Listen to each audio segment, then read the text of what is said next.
Olá, bom dia!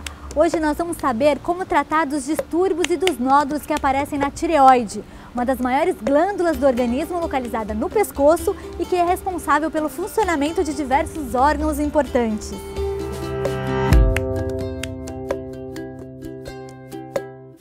E ao meu lado, o presidente da Sociedade Brasileira de Cirurgia de Cabeça e Pescoço, Dr. Rogério Dedvits. Bom dia, doutor. Como vai?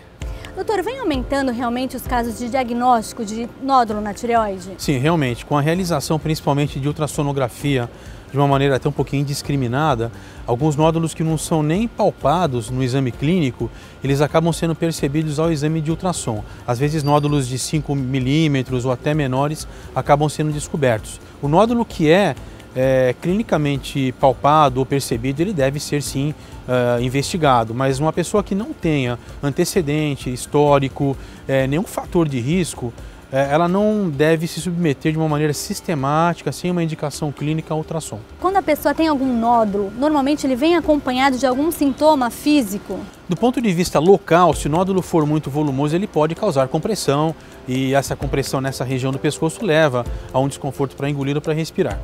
A existência do nódulo não implica necessariamente uma disfunção da tireoide. Uma pessoa pode ter o nódulo e a tireoide funcionar perfeitamente bem.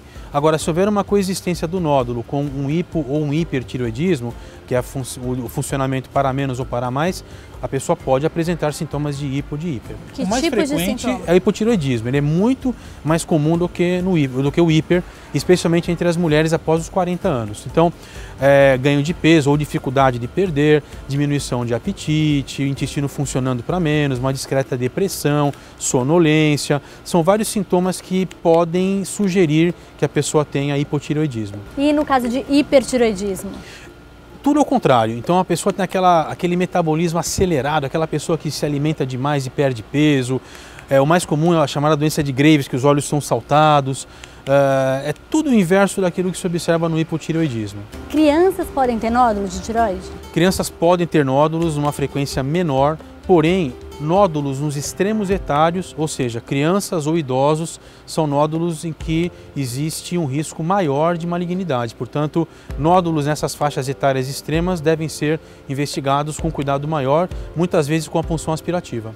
E como diagnosticar numa criança? Porque não é de rotina fazer ultrassom de tireoide em criança. Palpação clínica. O exame clínico é o principal exame que permite a detecção do nódulo, já que a realização do ultrassom de uma maneira indiscriminada acaba gerando muitas vezes um pânico desnecessário e uma situação clínica que acaba tendo que obrigatoriamente ser investigada e, do ponto de vista prático, sem um significado prognóstico para o paciente. Ou seja, um câncer que é diagnosticado, por exemplo, com 3 milímetros no exame de imagem, ele tem um prognóstico muito semelhante a um câncer do mesmo tipo, de 1,5 cm, que já é palpado clinicamente. Felizmente, né, o câncer de tireoide é um dos mais bonzinhos, né, doutor? Sim, o mais comum deles é o chamado carcinoma papilífero. Ele responde por aproximadamente 90% dos cânceres de tireoide e desde que seja conduzido o seu tratamento, que é um tratamento eminentemente cirúrgico, da maneira adequada, os índices de cura chegam ao redor de 99%.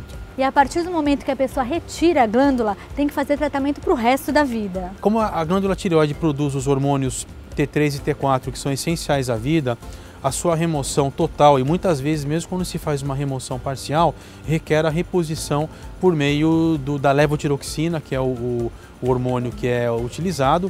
Nós temos vários fabricantes no mercado, tomando-se a dose adequada matinal de uma maneira regular, o paciente ou a paciente, geralmente são mulheres, apresentam uma função normal, o organismo funciona de uma maneira absolutamente adequada. Por que as mulheres são mais suscetíveis em questões hormonais? Hein? Sim, o status hormonal da mulher propicia o surgimento não só de nódulos, mas disfunção tireoidiana com uma incidência maior do que no sexo masculino. Nós temos aproximadamente de 5 a 8 mulheres acometidas para cada homem. Normalmente, quando se trata de um nódulo único, é mais preocupante do que quando tem vários nódulos? Do ponto de vista da chance desse nódulo ser um câncer, tanto o nódulo único como o nódulo dominante, ou seja, você tem vários nódulos e um deles se destaca em relação aos demais, acabam sendo situações que devem ser investigadas com um pouco mais de cuidado, porque eventualmente algum deles pode ser um câncer. Na verdade, a incidência do nódulo tireoidiano na população, especialmente feminina, é uma incidência muito grande. Porém, a incidência do câncer é bem menor do que a do nódulo, apesar de que hoje em dia, entre as mulheres já é o quarto mais frequente por conta justamente da ultrassonografia ser realizada de uma maneira tão indiscriminada, de modo que o diagnóstico precoce acaba sendo feito de uma maneira bastante ampla. Na classificação dos tumores adotada pelos médicos, é o único tumor em que a faixa etária representa um fator prognóstico, ou seja, pacientes com até 45 anos têm um índice de cura tendendo ao total, ao passo que aqueles que têm acima de 45 anos têm uma cura um pouquinho menor, mesmo assim índices muito altos de cura. Ok, doutor, muito obrigada pela entrevista. Eu que agradeço. E até a próxima.